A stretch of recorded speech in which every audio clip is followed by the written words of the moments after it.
శ్రీ గురుభ్యో నమః. నిత్య పరాక్రమాటోప నిరీక్షణ సముత్సుక. అమ్మవారు చుట్టూ ఉన్న నిత్యాదేవతల యొక్క పరాక్రమాన్ని చూసి సంతోషిస్తున్న అమ్మ. అమ్మవారిని ఆవరించి ఉన్న నిత్యాదేవతలు 15 మంది, భండాసురుని సైన్యాధిపతులు 15 మంది. అజ్ఞానానికి సంబంధించిన వారే ఆ భండాసురుడు, అతని సైన్యం. అజ్ఞానం చీకటి వంటిది, అందుకని అసురులు రాత్రిపూట బాగా విజృంభిస్తారు. నిత్యాదేవతలలో జ్వాలామాలిని వహ్నివాసిని అగ్ని స్వరూపులు. సూర్యుడు రాగానే చీకటి మాయమైనట్లుగా జ్వాలామాలిని ప్రకాశంలో భండాసుర సైన్యాధిపతులు గుర్తింపబడి ఓడింపబడతారు. నిత్యాదేవతలు అంటే తిథులే. వీరు కాలస్వరూపులు. కామేశ్వరి, భగమాలిని, నిత్యక్లిన్న, భేరుండ, వహ్నివాసిని, మహావజ్రేశ్వరి, శివదూతి, త్వరిత, కులసుందరి, నిత్య, నీలపతాక, విజయ, సర్వమంగళ, జ్వాలామాలిని, చిత్ర. భండాసురునికి 15 మంది సేనానులుంటారు.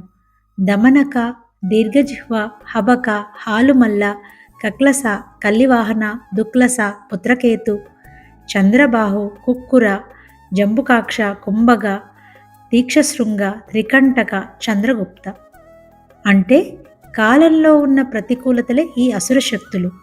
ఈ దుష్టశక్తులను నాశనం చేసి అనుకూల పరిస్థితులను కల్పిస్తారు నిత్యాదేవతలు. మన ప్రతి విజయం వెనుక అమ్మవారి శక్తుల సహాయం లేనిదే మనమేమీ చేయలేం. అమ్మకు ఎదురుగా మనం కూర్చున్నప్పుడు మనలోని అజ్ఞానమే భండుడు.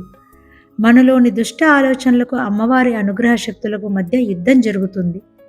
అమ్మవారి ఆరాధన చేస్తూ ఉంటే మన స్థాయిని బట్టి మనలోని అమ్మవారి శక్తులు జాగృతమై మన అంతఃకరణలోకి ప్రవేశించి మనలో ఒక్కొక్క దుష్టశక్తిని కొడుతూ ఉంటాయి.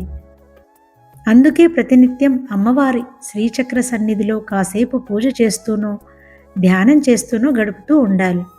అహం అనే భండాసురుడు చచ్చే వరకు మన ఉపాసన పారాయణం కొనసాగించాలి. ఆధ్యాత్మిక సాధన అంటే పైనుంచి క్రిందకి దేవుడు దిగడం కాదు, కింద నుంచి పైకి దేవుడిగా ఎదగడం. ప్రతి ఒక్కనిలో దైవత్వం నిండుగా ఉంది.